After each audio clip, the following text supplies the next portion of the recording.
Evening. Well, it is evening. It's 7 o'clock. On what date is the day? The 20th. Where has May gone? I always say it's like for as you get a little older, folks. You wake up on Monday, and then Tuesday, Wednesday, and Thursday is gone. So it goes from Monday to Friday.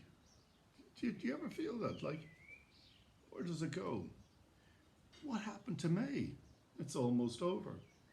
Then we're June and July, we're into the what we call the high season. Anyway, I just two little points I want to cover this evening at home and personal. Two little points.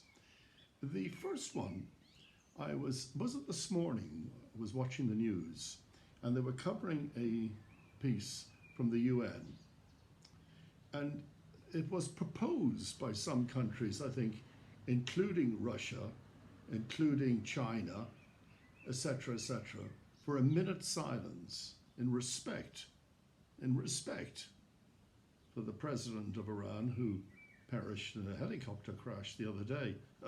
We say, I can't believe they haven't blamed Israel yet, but I think the circumstances showed they couldn't blame anyone.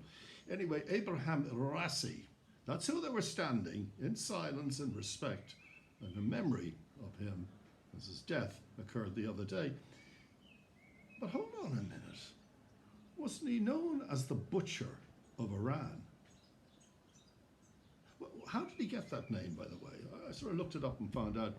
In 1988, Abraham el-Rassi was a member of what was called, what a name, the Death Commission, which carried out an ongoing enforced disappearance, the enforced disappearance and executions of several thousand political dissidents, and they had no rights for justice. They were executed, thousands. How do the families of these people feel when a minute's silence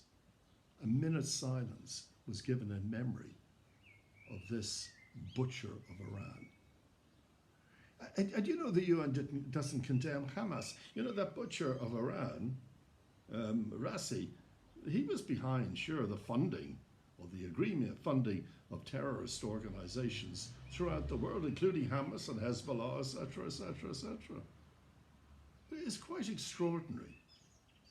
Iran now, at this time, are busy exporting drones to kill people in Ukraine. At this time, they're exporting drones to Russia to kill people in Ukraine, and there's a minute's silence for the president in memory. I can't get my head around that. Maybe you guys can. Okay, the other thing I want to speak about is in a light-hearted way, but a serious way. As we know, we live with it, of course, the Trump v. Biden for the presidential election, which is going to come up shortly. Trump is too busy in court breaking the law, whatever he's been doing, or trying to prove, or whatever the case is against him. But Biden, now, I don't know, 100 million, I don't know how many people live in America. These are the only two people that are suitable to be the most powerful man of the free world. You can't believe it. You couldn't believe it. It was written in a book. But Biden, he's too old, and he's a bit doddering as well, but he's an extremely clever man. One of his faults or his downsides is that he has a speech impediment, which people like Fox News seem to make fun of all the time. Fox News, by the way, it should be called Trump News, supporters, the platform for the Republican Party.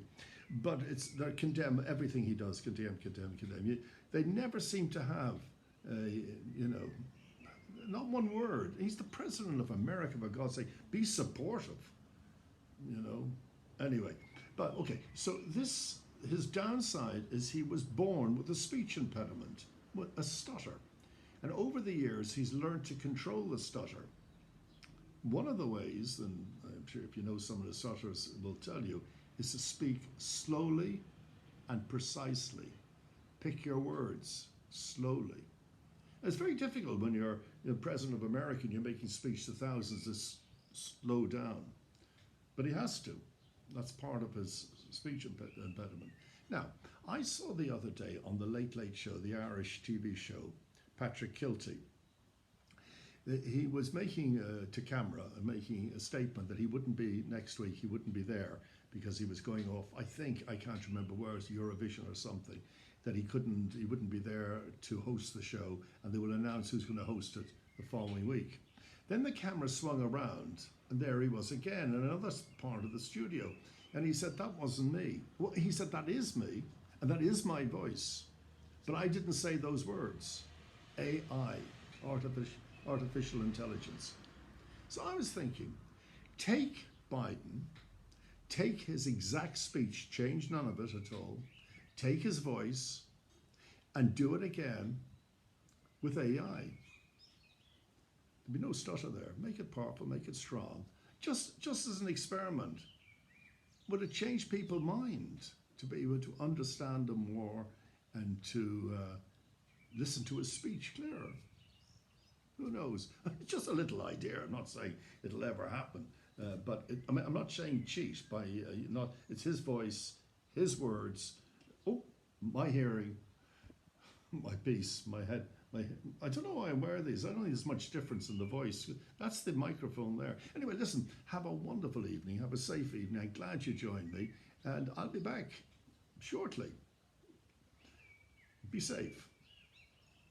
See you then.